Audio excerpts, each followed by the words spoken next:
حضرت عیسیٰ بن موسیٰ ہاشمی رحمۃ اللہ علیہ، آپ ایک اللہ کے ولی گزرے ہیں۔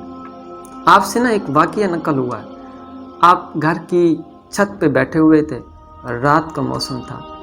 آپ نے چاند کی طرف دیکھا، ادھر اپنی بیوی کو دیکھا، تو آپ نے اپنی بیوی سے فرمایا کہ اے بیوی، اگر چاند تجھ سے زیادہ خوبصورت ہے تو پھر تجھے طلاق ہو گئی ہے۔ بیوی نے سوچا چاند تو ہے ہی خوبصورت، چاند وہ ایک ہے تو پوری روئے زمین کو وہ روشن کر رہا ہے، تو میں کہاں چاند سے زیادہ خوبصورت ہو سکتی ہوں۔ تو بیوی نے حضرت عیسیٰ بن موسیٰ ہاشمی سے پردہ کر لیا۔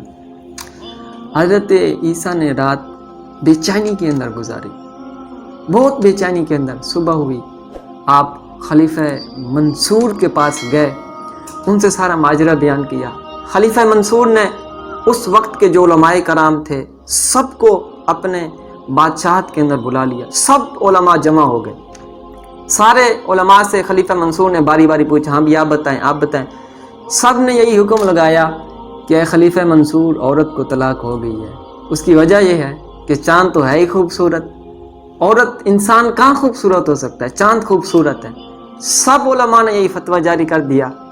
خلیفہ منصور کی ایک نظر ایک عالم دین پر پڑی جو خاموش بیٹھا ہوا تھا۔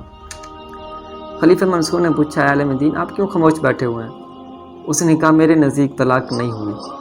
خلیفہ منصور پریشان ہوا کہ سارے علماء نے کہہ دیے طلاق ہو گئی ہے، تیرے نزدیک طلاق نہیں ہوئی، اس کی کیا وجہ ہے؟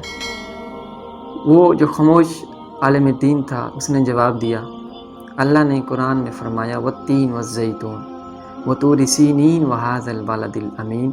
آگے اللہ نے ارشاد فرمایا قد خلقنا الانسان فی احسن تقویم، کہ اللہ نے انسان کو بہت ہی زیادہ خوبصورت بنایا ہے۔ انسان کے مرتبے کو بیان کرنے کے لیے پہلے 4 قسمیں اٹھائی اور پھر اس میں تفضیل کا صیغہ لے کے آئے کہ ہم نے انسان کو بہت زیادہ خوبصورت بنایا ہے، اس بنا پر عورت کو طلاق نہیں ہوئی۔ عورت اگرچہ کالی ہی کیوں نہ ہو لیکن وہ ہے انسانوں میں سے سب سے زیادہ خوبصورت ہے۔ تو خلیفہ منصور نے پوچھا کہ آپ نے علم دین کہاں سے حاصل کیا ہے؟ تو اس عالم دین نے فرمایا کہ میں حضرت امام اعظم ابو حنیفہ سے میں نے علم دین حاصل کیا ہے۔ تو یہاں سے پتہ چلا کہ انسان کو جو اللہ نے تقویت، فضیلت اور عظمت بخشی ہے وہ کسی اور مخلوق کو نہیں بخشی۔